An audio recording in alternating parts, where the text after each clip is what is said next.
السلام عليكم ورحمة الله وبركاته. طلاب الصف الأول الثانوي، يونت 10 يونت 10.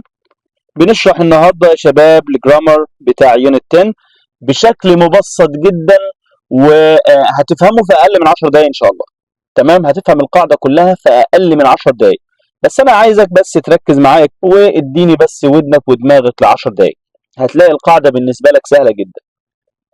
القاعدة دي مهمة جدا يا شباب، بتقابلها في أولى ثانوي وفي ثانية ثانوي وفي ثالثة ثانوي، وكمان قابلتها قبل كده في المرحلة الإعدادية، فهي دايما بتتكرر. طب إيه هي بقى؟ قال لي الفيوتشر. إيه هو الفيوتشر يا أستاذ؟ قال لي المستقبل. المستقبل.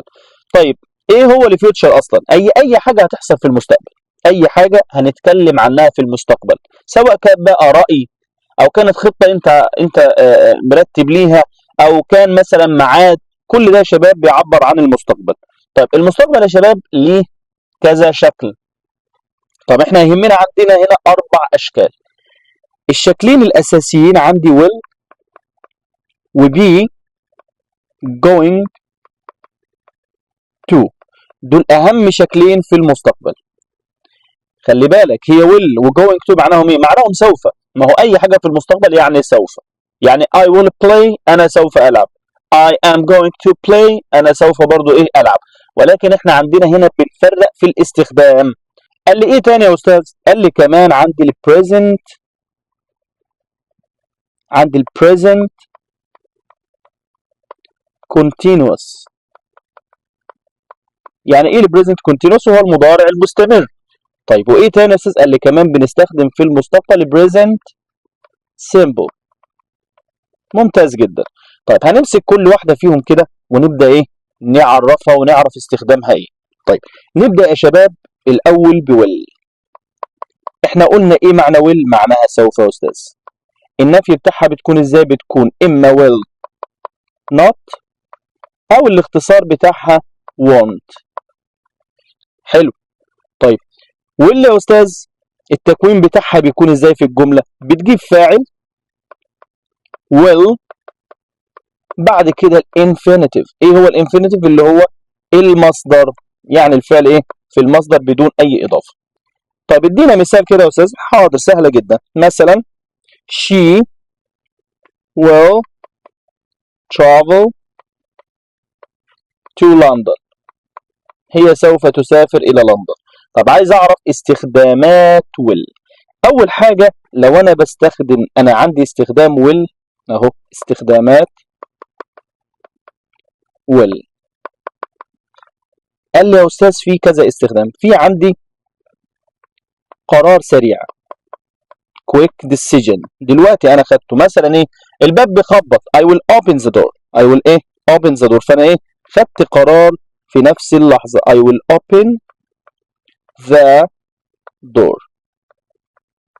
طب ايه تاني يا استاذ؟ قال لي الرأي او التوقع.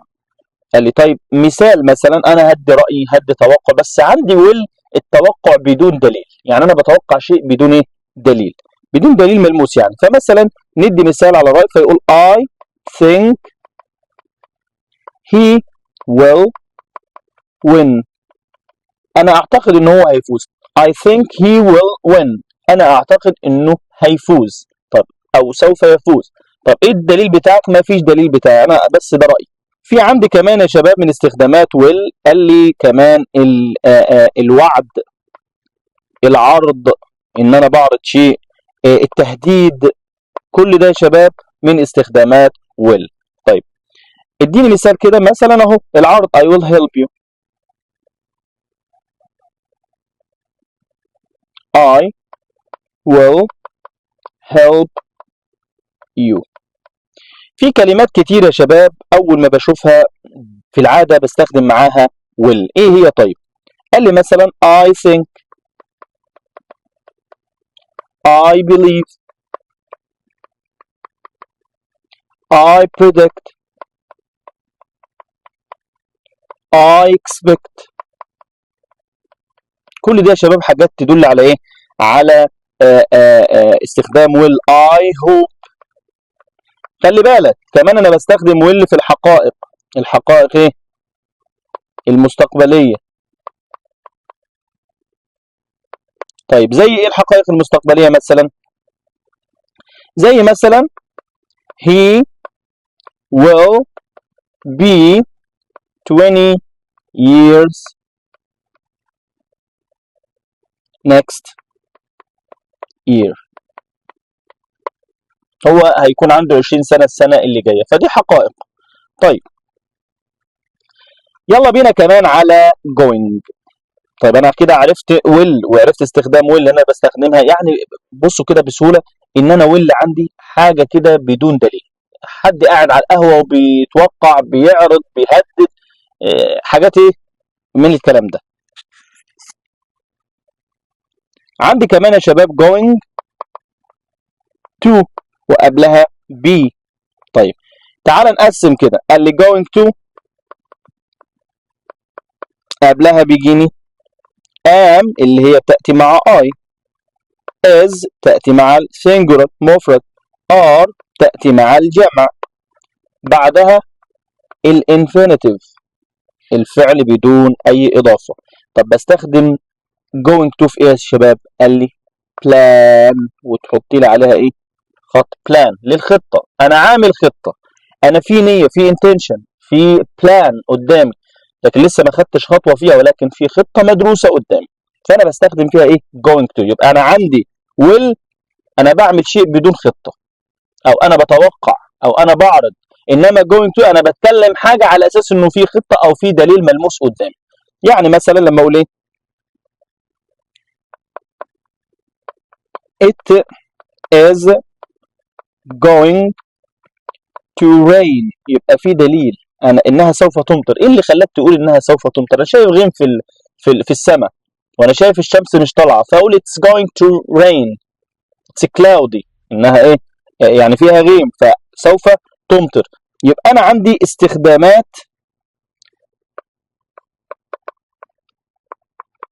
استخدامات going to. ايه هم يا استاذ؟ قال لي اول حاجه خطه، تاني حاجه توقع مع وجود دليل. في عندي كمان يا شباب من استخدامات المستقبل وهو ال present continuous. ايه هو ال present continuous؟ قال لي ده المضارع المستمر. بستخدمه في ايه يا شباب؟ قال لي المضارع المستمر عشان استخدمه في الفيوتشر، اولا المضارع المستمر يتكون من am is are زائد الفعل مضاف اليه ing، ده الاستخدام بتاعه. اديني مثال كده يا استاذ اهو. I am meeting him tomorrow. يعني ايه؟ انا سوف اقابله ايه؟ غدا. احنا كده عرفنا المضارع المستمر، عرفنا التكوين بتاعه، وخدنا جملة عليه. طب بنستخدمه امتى بقى؟ قال لي بنستخدمه في ترتيب مؤكد، ترتيبات arrangement، ترتيب مؤكد. يعني خلاص معايا ميعاد بكره، خلاص ده احنا خدنا ميعاد بالفعل، انا مسافر، ده انا خلاص حجزت التذاكر بتاعه الطيران، تمام. عندي كمان يا شباب ال present simple. عندي ال present simple قال لي ده المضارع البسيط، ده يتكون من ايه يا شباب؟ قال لي يتكون من الفاعل زائد اما فعل بدون اضافه او فعل بنضيف اليه اس اذا كان الفاعل مفرد. طيب بنستخدمه امتى يا شباب؟ قال لي ده سهل جدا يا استاذ. زي مثلا ايه السهل؟ قال لي بنستخدمه في جدول رسمي، شيء ليه جدول رسمي او مواعيد ثابته. يديني مثال كده، قال لك مثلا the train القطار leaves at 6 p.m. او مثال تاني the exam الامتحان starts at 9. ليه يا استاذ هنا ما قلتش the train will leave؟ لا، هنا مواعيد ثابت، في موعد ثابت للقطار الساعه 6، الامتحان في موعد ليه الساعه 9. بس ده الفرق يا شباب ما بين will going to present continuous و present simple. طيب لما اجي اعمل هنا يا شباب الفرق ما بينهم تعال نكتبهم. يعني انا عندي هنا will، مالها will يا استاذ؟ قال لي دي بتاعت رأي او توقع بدون دليل. طيب going to قال لي دي خطة مترتب ليها او توقع ولكن ايه؟ بدليل. طيب present continuous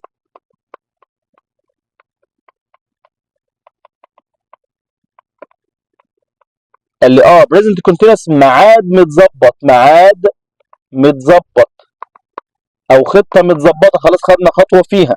طيب present simple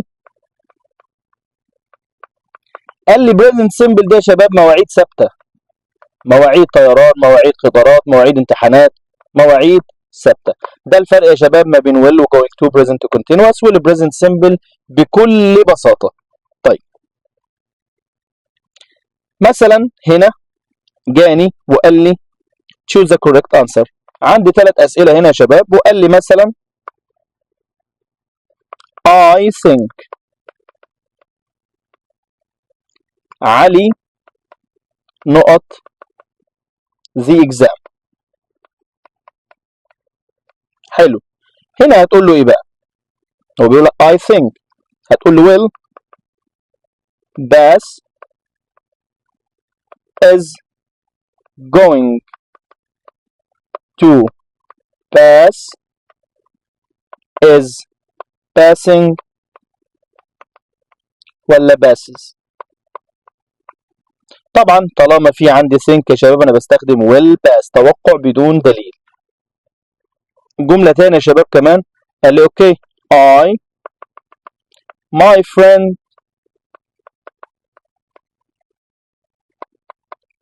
tomorrow. حلو. وجالي هنا قال لي في الاختيارات يا بيه، قال لي will meet is going to meet am meeting